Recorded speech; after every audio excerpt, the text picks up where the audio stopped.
All right, well, let's just take a quick walk around the vehicle here and just have a look at it.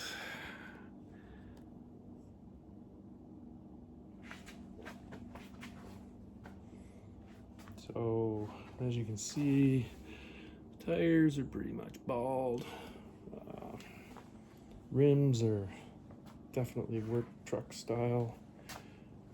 Front end doesn't seem too bad. Paint job, exterior. I mean, it's a work truck. It's got scratches. It's got,